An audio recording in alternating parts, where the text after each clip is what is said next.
এই মাসালাটা বুঝলেই অনেক উপকার হবে ইনশাল্লাহ। সেটা হলো 2:54 শেষ হয়ে গেছে জহর। 52 না, এই তো 54 হলো ঢাকা, আর 52 হলো কি নরসিংদীতে। তো 2:52 টাইম শেষ হয়ে গেছে জহরের। 11:50 শুরু হয়েছে। আপনি ইচ্ছা করে জহরের সালাতটা পড়েননি, আপনার বয়স 70, জীবনে নামাজ ছাড়েননি, কিন্তু আজকে পাকামো করে হোক, আড্ডা দিতে গিয়ে হোক, ফাইজলামি করতে গিয়ে হোক, আপনি জহরটা পড়েননি। 70 বছর কিন্তু হয়ে গেছে আপনার বয়স, 70 বছর তো নামাজ পড়ছেন, কিন্তু আজকে সালাতটা পড়া হয়নি জহর ইচ্ছা করে। 2:54 বেজে গেছে, মানে এখন আসর।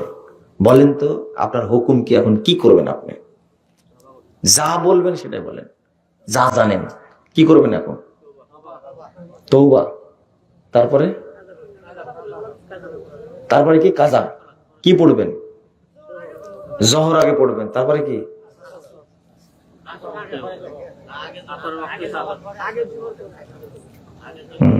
ওই জায়গাতে আছেন, তাই না? আগে রেজিস্ট্রেশন করা লাগবে না, তওবা না, কি বললাম আমি? রেজিস্ট্রেশন করা লাগবে। বুঝেননি মনে হয়, তাই না? ঠিক। লা ইলাহা ইল্লাল্লাহ, আশহাদু আল্লা ইলাহা ইল্লাল্লাহ ওয়া আশহাদু আন্না মুহাম্মাদান আবদুহু ওয়া রাসূলুহু। রেজিস্ট্রেশন করা লাগবে আবার, রেজিস্ট্রেশন। এখন আপনি কি? কাফের। কি? কাফের। আপনি মুশরিক। এখন আপনার ঈমান নাই, যেহেতু মুশরিক, তখন রেজিস্ট্রেশন করা লাগবে, মানে মুসলিম হতে হবে, তওবা করা লাগবে। আর জহর নাই আপনার জীবনে, জহর আর নাই। এই জহর যদি 1 কোটি বার পড়েন, আপনার কোনো লাভ হবে না। আফসোস করতেন, আহারে আমি জহর সালাতটা ছেড়ে দিলাম, পড়তে পারলাম না, পড়েনি, আড্ডা মারছিলাম। এখন আফসোস করতে করতে যদি 1 কোটি বার পড়েন, কোনো লাভ হবে না। রমাজান মাসে গিয়ে সারাদিন নামাজ পড়লে কি ওই উমরি কাজা হবে? না, এটা ভুল ধারণা। এখন আপনি ইসলাম গ্রহণ করার পরে আবার আসর পড়বেন। কি পড়বেন? আসর। আর যদি আসরও চলে যায় ইসলাম গ্রহণ করতে করতে, তাহলে পড়বেন মাগরিব। আর যদি মুসলমান না হতে চান, তাহলে কিছু করার নেই। আপনি বলবেন যে কথা কি এইরকম? কথা এইটাই, কথা এইটাই, এইভাবেই, এইটাই কথা। আল্লাহ রাসূল সাল্লাল্লাহু আলাইহি ওয়াসাল্লাম বলছেন, লা তাতরুকান্না সালাতান মাকতুবাতান মুতাআম্মিদান। কোন একটা সালাত ইচ্ছা করে ছেড়ে দিও না, মানে ইচ্ছা করে ওয়াক্ত পার করে দিও না। ফাইন্নাহু মান তারাকা সালাতান মাকতুবাতান মুতাআম্মিদান ফাকাদ বারিয়াত মিনহু যিম্মা। আর একটা হাদিস আছে, ফাকাদ খারাজা আনিল মিল্লাহ। ওই ব্যক্তি ইসলাম থেকে বহিষ্কার হয়ে গেল। 1 ওয়াক্ত সালাত, 1 ওয়াক্ত সালাত। আর ও শুধু রমাদানে পড়ে, সারা বছর পড়ে না। ওকে মুসলমান বলার জন্য ফতোয়া করছেন আপনি?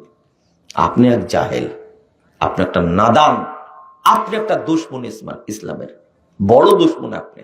ওকে মুসলমান করার জন্য ফতোয়া খুঁজবেন কেন আপনি?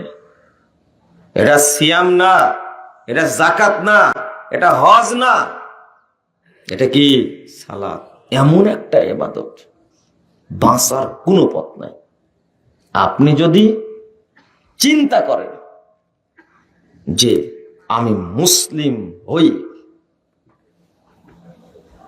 আমি মরতে চাইব, 1 ওয়াক্ত সালাত কি করা যাবে না? বাদ দেওয়া যাবে না। 1 ওয়াক্ত সালাত ছাড়া, বরং ওয়াক্তের মধ্যে পড়তে হবে। ইন্নাস সালাতা কানাত আলাল মুমিনিনা কিতাবাম মাওকুতা। আল ওয়াক্তুল মুহাদ্দাদ, একবারে নির্দিষ্ট টাইমের মধ্যেই পড়তে হবে। আচ্ছা, আপনার শরম লাগে না? 11:50 টাইম হয়েছে, 2:54 টাইম পার হচ্ছে। এত বড় টাইমের মধ্যে 4 রাকাত সালাত আপনি পড়তে পারলেন না। আপনার মতো বেয়াদব আর কে আছে? আপনি চাষটিলে বসে গল্প করছিলেন কেন? আপনি আড্ডা মারছিলেন কেন? এত বড় টাইম তাও পাননি আপনি, আপনি ছেড়ে দিলেন। আর আপনি ছেড়ে দেওয়ার পর বলছেন আমি মুসলমান। আপনাকে যদি আপনি জাহেল না বলতে পারতে, কাকে বলবে জাহেল? আপনি যদি মূর্খ না হন তাহলে কাকে আমি মূর্খ বলবো বলেন তো দেখি? বুঝেন ভালো করে, আপনি ওটা নিয়ে চিন্তা করেন না। আর যদি এই কাফের মুরতাদ, শোনেন, এই বেনামাজিটা কিন্তু ওই যে অমুসলিম যারা আছে না তাদের চেয়ে বেশি খারাপ। এটা কি জানেন আপনারা? বুঝেন না মনে হয়। কেন খারাপ আপনারা যদি প্রশ্ন করে পট করে বলে দেবেন, এই বেনামাজি বেশি খারাপ না একজন বেদিন অমুসলিম ও বেশি খারাপ? বলেন তো। উত্তর দিয়ে দিলেন, কেন বলেন তো? পারবেন না বলতে। কিন্তু হুজুরের মতোই হলো। হুজুরকে বলছে না, উত্তর দিতে পারবেন না। হুজুরকে বলছে যে বিসমিল্লাহির রহমানির রহিম, আর রহিমের মিমের শেষে মিমে জাবার হবে না, জের হবে না, পেশ হবে। তখন বলছে যে জের হবে। বলেন তো কেন জের হবে? আর পারে না বলতে, আস্তে আর পারে না বলতে। আপনি এই উত্তরটা শিখে নেন, উত্তর ঠিক হয়েছে, কিন্তু কেন বলতে পারছেন না কেন? বেদিন বেশি খারাপ না বেনামাজি বেশি খারাপ? বেনামাজি বেশি খারাপ। বেদিনের চেয়ে কত গুণ বেশি খারাপ তা বলতে পারবো না, তবে অনেক গুণ বেশি খারাপ। কারণ এ হলো মুরতাদ। এ কি মুরতাদ? একজন বেদিনকে, অমুসলিমকে হত্যা করা ফরজ না, কিন্তু এই মুসলিম ছিল, নামাজ না পড়ে এ বেদিন হয়েছে, এ কাফের হয়েছে, মুশরিক হয়েছে, এ মুরতাদ হয়েছে। ওকে বেঁচে থাকার সময় দেওয়া যাবে না। কি করতে হবে? ইসলামী সরকার থাকলে ওকে কি করবে? হত্যা করবে। ইমামগণ বলেছে, একটু হালকা করেছে। ইসলাম বলেছে এক জিনিস, বাপের আন্ডারে বেটা থাকে, নামাজ পড়ে না, বাপের কাজ হলো ওকে সরকারের কাছে কি করা? ধরিয়ে দেওয়া। কি জন্য ধরিয়ে দেবে? ওকে জন্য হত্যা করে। কি করে? হত্যা করে যেন ওকে। ইমামগণ বলছেন যে ওকে তওবার সুযোগ দিতে হবে, তওবা করলে ছেড়ে দেবে।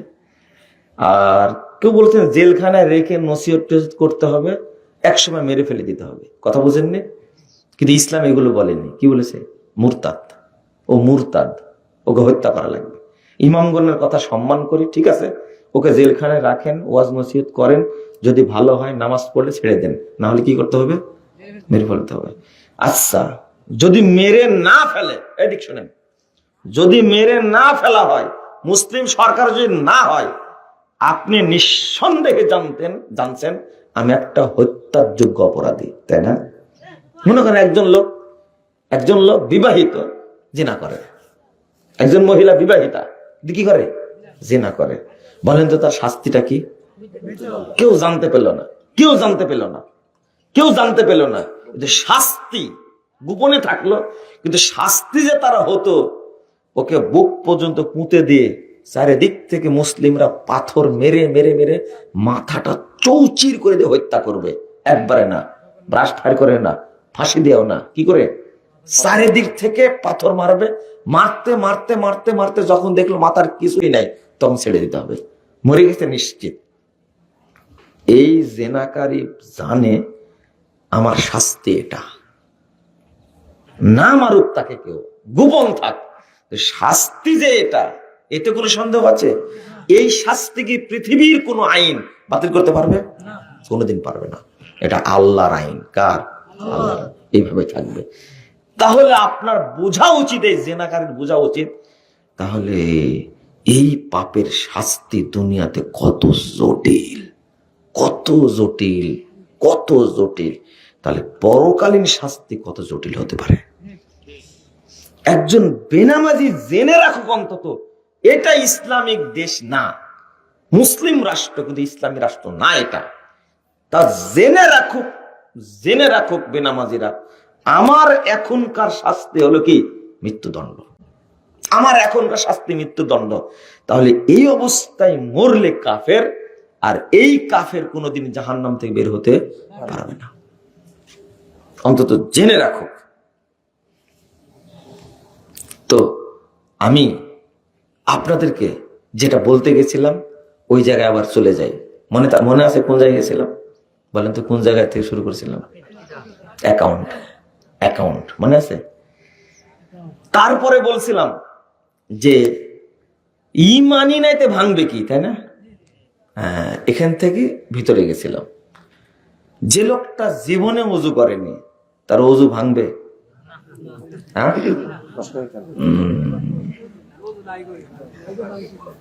ওযু করেইনি কোনোদিন, তাই না? ভাঙবে কি করে? তাহলে আমার ওই আলোচনাটায় আবার আসেন। তারপরে আমলে সলের কয়েকটা কথা বলবো, বুঝছেন? তারপর শেষ করে দেবেন ইনশাআল্লাহ। একটু ধৈর্য ধরে থাকবেন না? খুব কষ্ট লাগছে, তাই না? আপনি তো মনে করেছেন আপনার এলাকার কি যেন বক্তা আছে, ও ফারাজি সাহেবের বাড়ি এলাকায়, বিশাল ব্যাপার দেখছি। ওই মিথ্যা ফজিলত বলতে আসিনি আমি, বুঝছেন? ওইটা পরে বলতেছি, কিন্তু আগে একটা জিনিস দেখেন। আপনার ভিতরে একটা জিনিস কাজ করছে, একটা কাজ করছে। কি জিনিস? যে কি মুমিন না, হ্যাঁ মুমিন না। আল্লাহ রাব্বুল আলামিন বলছেন, ওমা ইউমিনু আকসারুহুম বিল্লাহ ইল্লা ওয়া হুম মুশরিকুন, সূরা ইউসুফ 106 নম্বর আয়াত। যারা আল্লাহর প্রতি ঈমান এনেছে, নামাজ পড়ে, হজ করে, যাকাত দেয়, তাদের অধিকাংশই মুশরিক। কে বলছেন? আল্লাহ বলছেন। এটা আমার দোষ না, দোষ যদি হয় আল্লাহ, আমি অনুবাদক।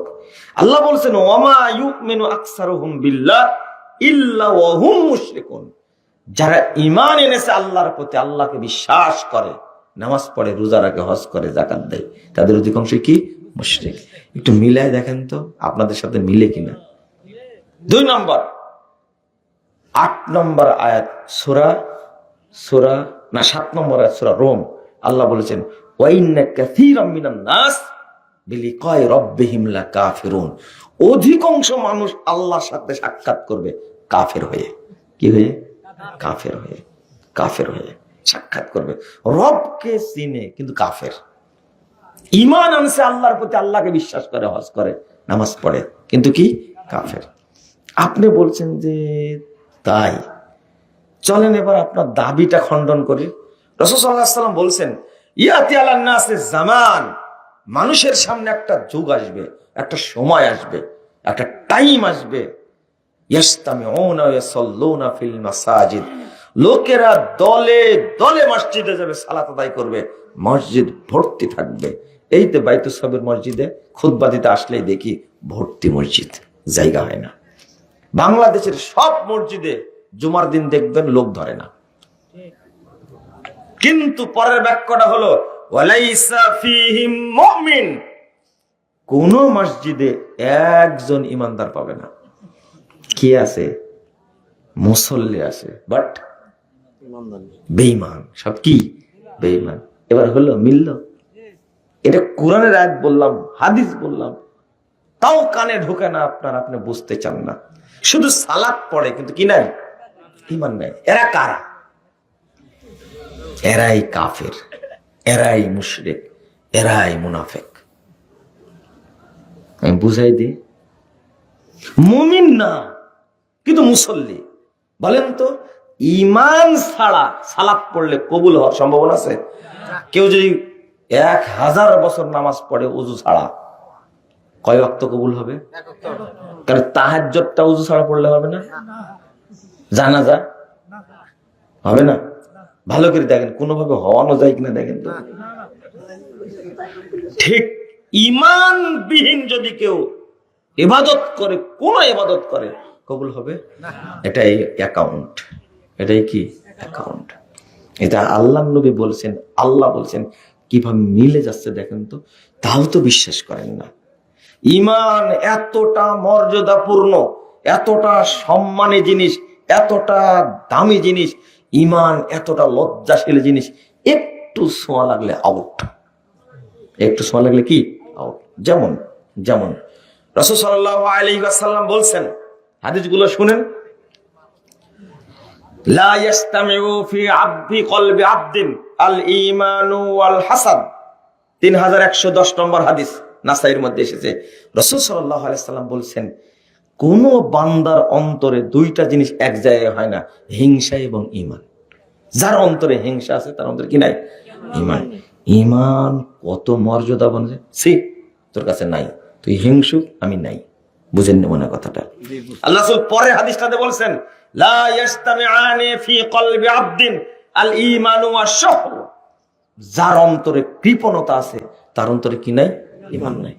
কৃপণ হলে ঈমান নাই। এই জন্য আল্লাহ রাসূল বলছেন, বখিল জান্নাতে যাবেই না, বখিল জান্নাতে যাবে না।